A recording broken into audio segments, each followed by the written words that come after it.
Sebagian dari kalian mungkin sudah menonton film ini, bahkan mungkin sudah berkali-kali. Sesuatu terjadi pada pesawat lalu berputar-putar tak terkendali. Sesaat sebelum pesawat menyentuh tanah, tokoh utamanya terdampar di pulau yang tandus, planet yang penuh dengan alien, atau lingkungan tidak bersahabat lainnya di mana mereka harus bertahan hidup. Pilot akan mengucapkan Mayday, Mayday melalui radio.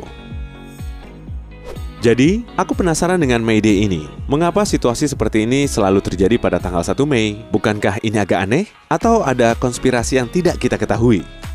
Baiklah, Mayday adalah salah satu sinyal yang sering kita dengar diucapkan oleh pilot. Tapi apa kamu pernah memikirkan apa artinya? Apa yang sebenarnya saling dibicarakan oleh para pilot ketika mereka mengucapkan Mayday dan kata sandi lainnya? Dari film-film yang kamu tonton, mungkin kamu beranggapan pilot mengucapkan Mayday dalam keadaan darurat apapun. Sebenarnya, percayalah, kata sandi ini hanya diucapkan jika pesawat akan segera jatuh. Mungkin ini tidak sepenuhnya benar, meskipun kamu sudah benar. Atau, aku tebak, kamu sedang merencanakan penerbangan? Oh ya, Mayday dan beberapa kata sejenis merupakan istilah-istilah prosedural atau pro-word. Frasa-frasa ini digunakan untuk menyampaikan informasi secara cepat melalui radio. Panggilan ini sangat penting dilakukan saat situasi darurat di ketinggian 30.000 kaki. Mayday secara spesifik termasuk dalam kategori sandi bahaya dan penyelamatan. Mayday jika diucapkan memiliki makna yang sama dengan SOS, dan ini merupakan panggilan darurat yang paling mendesak. Ini hanya digunakan jika terjadi keadaan darurat di kapal atau pesawat. Jika pesawat kehilangan mesin, atau terjadi kebakaran, awak kabin dan pengatur lalu lintas udara ingin segera mengatasi masalah tersebut. Situasi lain saat Mayday diucapkan biasanya berupa darurat medis, kerusakan badan pesawat, tekanan udara di dalam kabin menurun, atau malah fungsi pada salah satu peralatan elektronik penting di pesawat. Pada dasarnya, Mayday mencakup segala peristiwa yang membutuhkan pendaratan darurat atau pengerahan layanan darurat seperti ambulans atau pemadam kebakaran. Jika situasi darurat seperti itu terjadi, pilot atau kapten akan berucap Mayday tidak hanya sekali atau 2 kali, tetapi 3 kali melalui radio yang kemudian diikuti dengan penjelasan lebih lanjut. Pengulangan ini sangat penting untuk memastikan panggilan tersebut terdengar dengan jelas. Melakukan hal itu juga membantu membedakan antara panggilan Mayday dengan percakapan mengenai Mayday itu sendiri. Dalam beberapa situasi, pilot mungkin mengucapkan "iya" dalam situasi darurat. Kalimat ini memiliki arti yang sama dengan Mayday, tetapi ini tidak dianjurkan oleh beberapa organisasi seperti Organisasi Penerbangan Sipil Internasional, ICAO. Berpendapat bahwa kebanyakan orang kurang cepat tanggap saat kata Mayday tidak diucapkan. Oleh sebab itu, mereka meminta pilot untuk tetap menggunakan pro-word resmi. Panggilan tersebut diikuti pesan yang berisi semua informasi yang dibutuhkan oleh penerima panggilan. Formatnya berbeda-beda, tergantung apakah panggilan itu dilakukan oleh kapal atau pesawat. Akan tetapi, panggilan Mayday untuk pesawat terbang biasanya terdengar seperti ini. Mayday, Mayday, Mayday. Penerbangan 111, kami kehabisan tako. Para penumpang mengeluh sangat keras. Tentu saja, kekurangan tako tidak termasuk situasi darurat, tapi ini memberikanmu gambaran mengenai format dasarnya. Apakah kamu bisa mendapatkan tako di dalam pesawat? Itu sangat pas disantap melalui wilayah Albuquerque. Apa pengalaman terbaik dan terburukmu saat melakukan perjalanan menggunakan pesawat? Beritahu di kolom komentar ya. Semoga saja semua situasi darurat tak lebih darurat daripada kehabisan tako. Jika kebetulan kamu memiliki lisensi pilot dan menganggap bahwa panggilan darurat mengenai tako ini sangat pas untuk lelucon, sebaiknya hindari hal itu. Panggilan darurat itu urusan serius. Agensi pembuat aturan seperti FAA tidak akan menganggap remeh penyalahgunaan ini. Mengabaikan peringatan tersebut dapat membuatmu didenda $250.000. Dan kamu akan benar-benar berada di situasi darurat. Jadi, bagaimana dengan masalah yang tidak terlalu darurat? Satu tingkat di bawah Mayday yaitu Pan-Pan atau XXX dalam sandi Morse. Ini merupakan sinyal ketika pesawat membutuhkan arahan tetapi tidak membahayakan siapapun secara fisik. Di dalam pesawat, berikut adalah perbedaan saat terjadi kebakaran dan kebocoran bahan bakar. Keduanya sama-sama buruk dan harus segera diatasi, tapi salah satunya lebih mengancam keselamatan para penumpang dan awak kabin. Biasanya panggilan ini berarti pesawat masih bisa terbang, namun mungkin berbahaya untuk terus melanjutkan perjalanan. Misalnya apa yang terjadi pada Cyprus Airways nomor penerbangan 303 pada 12 Oktober 2018. Pesawat Airbus 319 ini sedang melewati Yunani saat pilot menyadari keretakan pada kaca kokpit. Ini terdengar seperti masalah kecil sehingga kamu teringat perbedaan tekanan udara di dalam dan di luar pesawat saat sedang mengudara. Tidak ingin mengambil risiko besar, pilot menurunkan ketinggian hingga 23.000 kaki sebelum melakukan pendaratan darurat di Athena.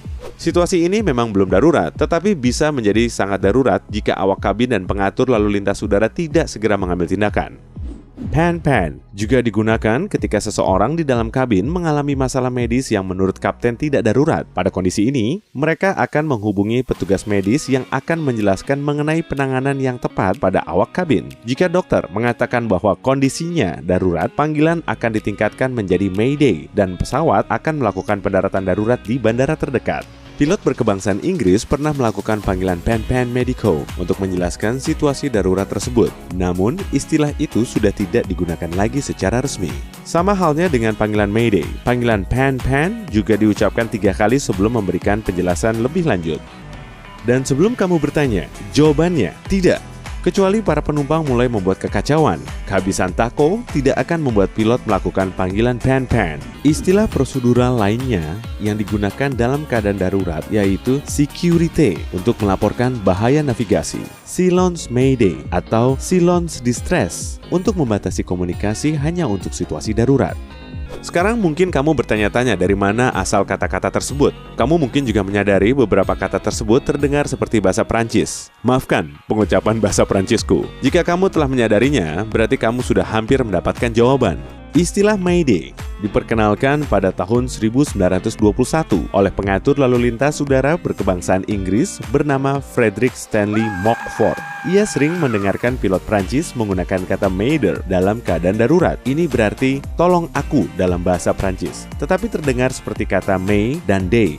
Mockford mengusulkan Mayday karena mudah bagi penutur bahasa Inggris untuk mengucapkannya, dan kata ini dianggap jarang digunakan dalam percakapan biasa. Ini juga terdengar lebih keren daripada mengucapkan tolong aku melalui radio. Maaf Prancis atau Inggris. Aku sejujurnya tidak yakin siapa yang berhak mendapatkan penghargaan atas ini. Jadi silakan berdebat di kolom komentar.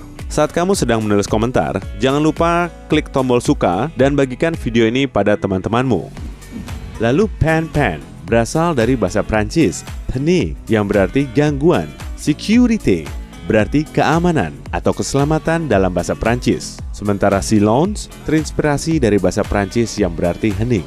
Penjelasan di atas pada dasarnya telah menjabarkan semua yang perlu kamu ketahui tentang Mayday dan sandi-sandi darurat lainnya. Namun ada lebih banyak lagi yang biasa digunakan sehari-hari. Istilah standar termasuk Roger, Wilco, over, dan out. Banyak orang yang bukan pilot juga mengetahui kata-kata tersebut. Pilot yang menyebalkan sering menyalahgunakan kata-kata ini.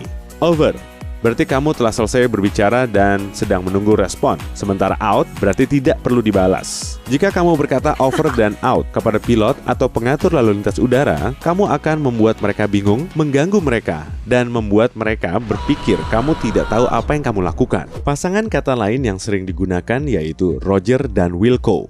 Setidaknya ini tidak benar-benar bertolak belakang. Roger berarti pesan sebelumnya telah dipahami. Ini dapat diartikan sebagai ya dalam beberapa contoh, misalnya menerima perintah, tapi tidak secara otomatis menyetujuinya. Jika kamu ingin mengatakan kamu sedang melakukan yang telah diperintahkan, kamu bisa mengatakan Wilco yang berarti will comply. Kamu tidak perlu mengucapkan Roger Wilco untuk alasan yang sama tidak perlu mengucapkan mesin ATM, karena ini secara teknis salah. Oh iya, kata ini juga bonus tambahan, sangat unik, kesalahan yang tidak disengaja. Dan salah satu kesukaanku yaitu impor asing. Kata-kata ini merupakan pengulangan yang tidak perlu. Aku melantur. Sandi pro word yang sering diucapkan juga termasuk this is. Ucapkan lagi dan koreksi yang setidaknya cukup jelas. Kata-kata tersebut penting saat kamu ingin menyampaikan informasi dengan cepat melalui radio.